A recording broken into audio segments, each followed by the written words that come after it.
The night I moved in, I never thought moving into an old house could feel so wrong.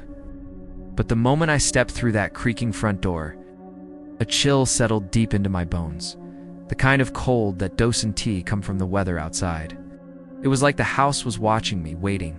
I'd been desperate for a fresh start, somewhere to escape the noise of the city and the memories I was trying to bury. That's how I found this place. A weathered Victorian on the edge of town, tucked away behind towering trees whose bare branches scraped the sky like fingers. The realtor had called it full of character. I thought that meant charm. No, I'm not so sure. The house smelled of dust and something else. Something metallic, faint but sharp. I tried to shake off the feeling as I carried my bags inside, the wooden floorboards groaning beneath each step. Every sound echoed in the empty rooms, amplifying my loneliness. The living room was enormous, with high ceilings and stained glass windows that painted strange, twisted colors across the walls when the moonlight hit just right. I couldn't deny it had a certain eerie beauty, but there was something off about the shadows it cast. Long, natural shapes that seemed to shift when I wasn't looking directly at them. I unpacked slowly, the silence around me growing heavier as the sun dipped below the horizon. The house seemed to hold its breath with me.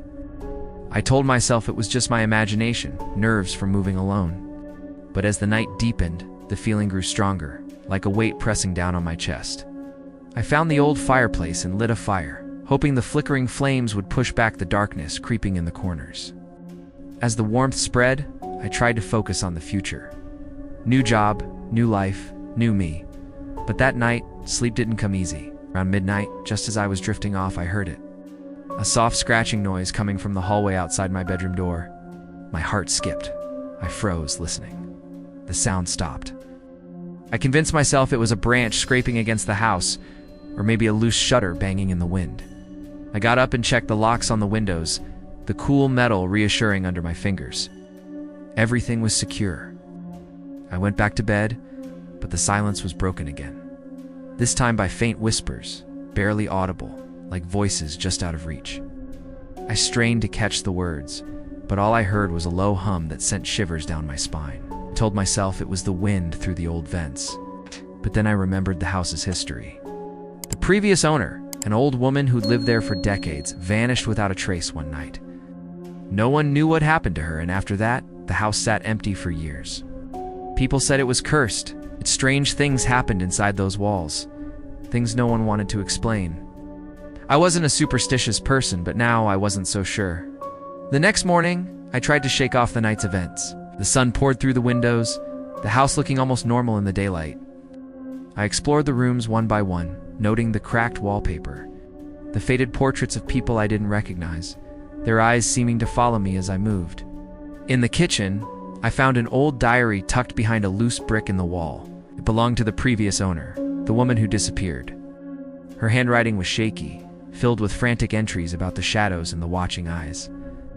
She wrote about hearing voices at night and feeling something lurking just beyond the edge of her sight. Reading her words sent a chill down my spine. Was she losing her mind?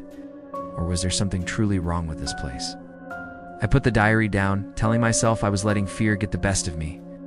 But deep down, I knew the house was hiding something. Something I hadn't yet uncovered. That night, as darkness fell again, I lit the fireplace and sat by the fire, diary open on my lap. The whispers returned, louder this time, almost as if they were calling my name. And that's when I realized I wasn't alone in this house. Whispers from the shadows the second night in the house didn't feel like a continuation. It felt like the beginning of something much worse. The whispers that returned weren't quiet anymore. They were louder, closer. I couldn't make out words exactly, but the tone was unmistakable, urgent, almost angry. It was like someone was trying to tell me something, and I just couldn't understand. I sat completely still by the fire, my heart pounding in my chest, the flames flickering violently, as if reacting to the presence I couldn't see. The shadows on the walls moved again, no longer passively stretching across the room, but shifting, twisting like they were alive. I stared at them, daring them to move again. They did. One shadow in the corner twitched. Just for a second. But it wasn't the fire's doing. I know it wasn't. I turned away for a moment, and when I looked back, it was gone. I barely slept that night. The feeling of being watched was suffocating. Every time I closed my eyes, I felt something standing at the foot of my bed. I would open them and no one would be there. But the cold in the room, it stayed. Even the fire didn't touch it. When morning came, I stumbled into the hallway, exhausted. That's when I noticed something odd. One of the old paintings on the wall had fallen face down. The lithia frame was cracked, and behind where it hung was something strange. A series of deep claw marks dug into the wall. I don't know how I missed it when I moved in. They weren't new. The wallpaper around the gashes had darkened, peeled back as if trying to escape whatever made them. That was the first time I considered leaving, packing up and pretending I never stepped foot in this house. But something, I don't know, curiosity or stupidity, made me stay. I wanted to understand what was happening. I wanted to know the truth. Later that day, I returned to the kitchen and pulled the old diary back out from where I had hidden it. I read more pages. Her handwriting had gotten worse, the lines erratic and uneven. She wrote about seeing figures in the mirrors, about something standing in the hallway at night, silent and tall, and always. The whispers. She kept writing about the shadows like they were alive. And then I found this line.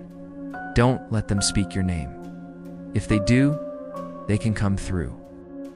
I froze. I remembered the night before. The whisper that almost sounded like my name. It couldn't be, could it? That night, I did something I never thought I would. I set up my phone to record audio while I slept. I just needed to know.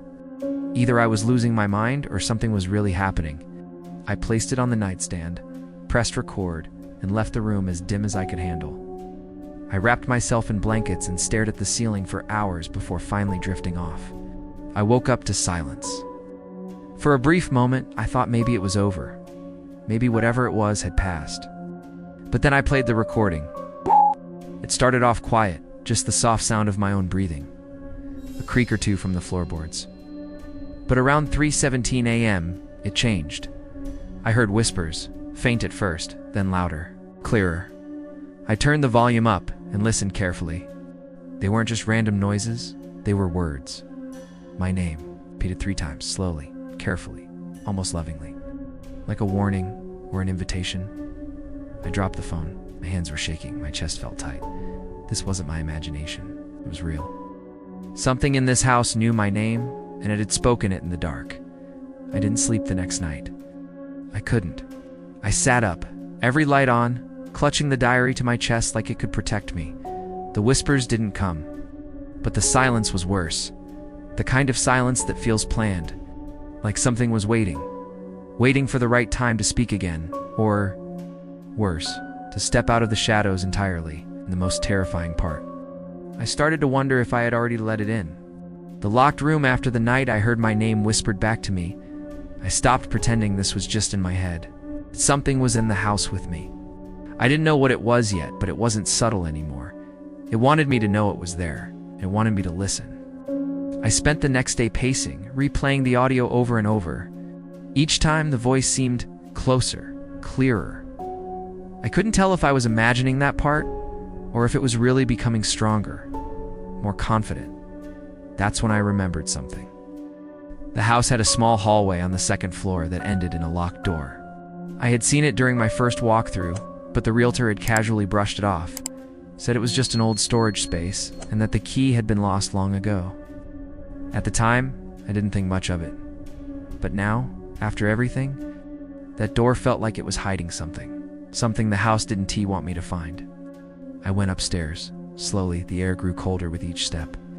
When I reached the end of the hallway, I stood in front of the locked door. Heart pounding. It was just wood and iron, nothing more. But it radiated the same feeling I'd had since I first arrived, the feeling of being watched. I knelt and tried the handle, still locked. I checked drawers, shelves, even the basement, looking for the key. Hours passed. Dust covered my arms. I was about to give up when I found a small, rusted tin tucked behind some old books in the study. Inside it was a single, blackened key. It was ice cold to the touch. I didn't hesitate. I went straight back upstairs, inserted the key into the lock, and felt it click. The door creaked open, revealing a narrow, windowless room lined with faded wallpaper and a rotting wooden floor. The air inside smelled of mold, iron, and something older. Something foul. There were no windows, just a single child-sized bed, a small desk, and in the corner, a mirror covered with a heavy black cloth. My skin prickled. I stepped inside. The floor groaned beneath me, the sound unnaturally loud. The desk was covered in old papers. Drawings, actually. Dozens of them. Crude sketches done in pencil and charcoal, all of the same thing. A figure, tall, thin, hollow eyes. No face, always drawn standing in the corner of a room. Sometimes alone, sometimes next to a child. I didn't want to look, but I couldn't help myself. I turned to the mirror. The cloth covering it was stapled into the wood, but it was old and fraying. I reached out, hesitated, and pulled it down. And I swear, for just a second, I didn't see my reflection. I saw the room. I saw the bed, the desk, the cracked ceiling. But I wasn't in it. Instead, there was something standing behind me, motionless, faceless. I spun around, but nothing was there. I backed out of the room, heart racing, stumbling over the threshold. I slammed the door shut and locked it again. The key burned in my palm. Back downstairs, I sat on the floor, struggling to breathe. The drawings, the mirror, the figure, wasn't just haunting the house. It had been here before. And whoever lived here, especially that child, they saw it too. I returned to the diary, flipping through the remaining pages, hoping for answers. That's when I found the final entries. The handwriting was barely legible, as if written in panic. It comes through mirrors. I covered them all but one. It still found me. I can hear it breathing now. It waits at the foot of my bed. If you're reading this, don't look in the mirror. Don't say your name out loud. Don't open the locked room. Too late. I looked. I opened the room. I'd already heard it say my name. Unseen eyes watching after I opened that door, the house changed. It felt like whatever was lurking in the corners had finally been set free. Or maybe it had simply stopped hiding. Da! The silence became heavier. Not just quiet, but suffocating. Like the walls were holding their breath, watching me, waiting for me to slip. I started noticing small things at first. Objects moved. Lights flickered. My phone would shut off randomly, even at full charge. And the worst part, the mirror. Ever since I uncovered the one upstairs, mirrors around the house became different off. Sometimes I'd walk by and catch a glimpse of something standing behind me, just for a blink. But when I turned around, no one was there. I stopped trusting my own reflection, and eventually stopped looking. I covered every mirror I could find with sheets and blankets. I didn't care how paranoid it seemed. That thing, whatever it was, it came through the glass. I knew it now.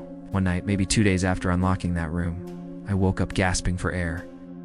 My chest was heavy, my arms cold. I felt like someone was sitting on me, not a nightmare, not sleep paralysis. I was awake. I could move, and yet, I couldn't breathe. When I opened my eyes, the room was pitch black. The fire had gone out. The hallway light was off. Even the nightlight I'd plugged in earlier was dead. I felt it before I saw it. Something was in the room with me. The air shifted. Heavy footsteps creaked on the floorboards. Slow, deliberate. They didn't come from the hallway. They came from inside the room. And I remembered what the diary said. It waits at the foot of my bed.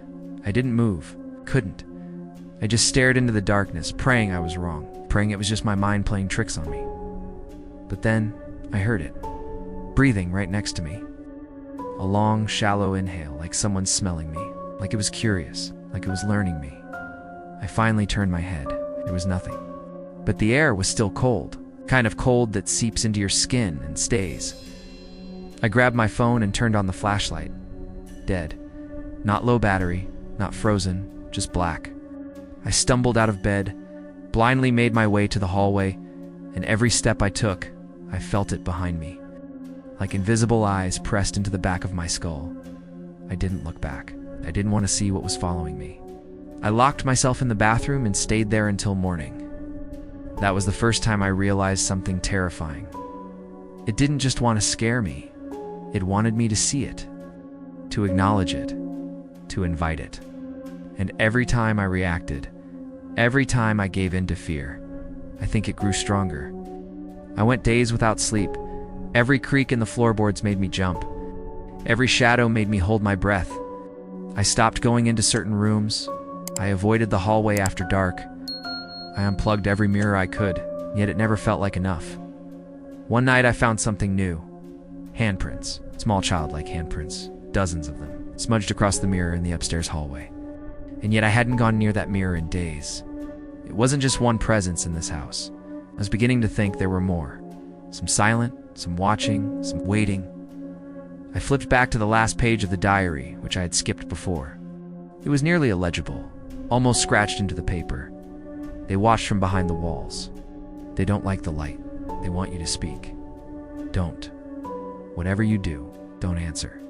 Answer. That's when I remembered something else.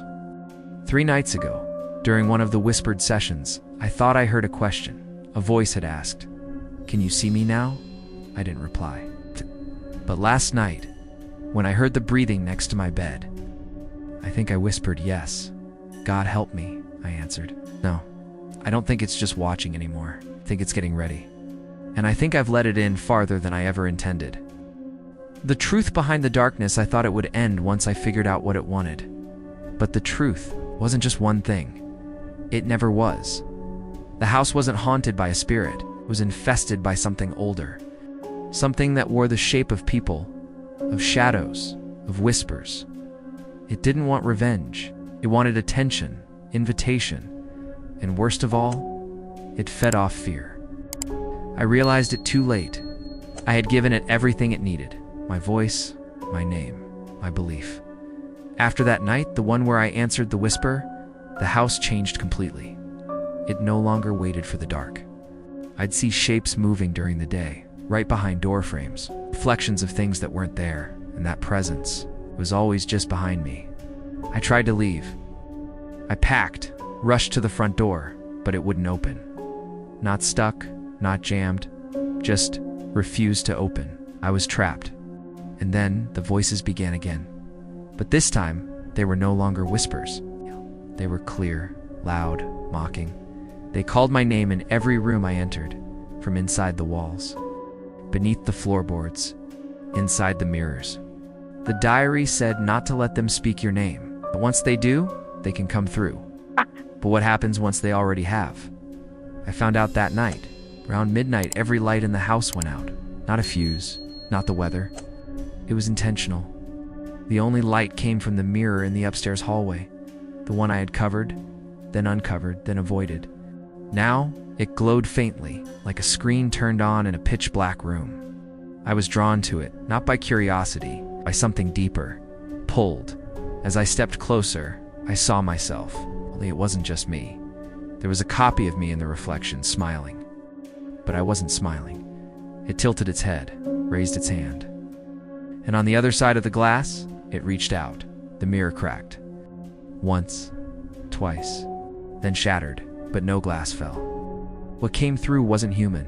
It wore my face like a mask, but its eyes were hollow. That was the last thing I saw before the world went black. Now, I'm still here at least. Something is. People walk by the house and see me in the window sometimes. They wave and I wave back. But I don't think it's me anymore.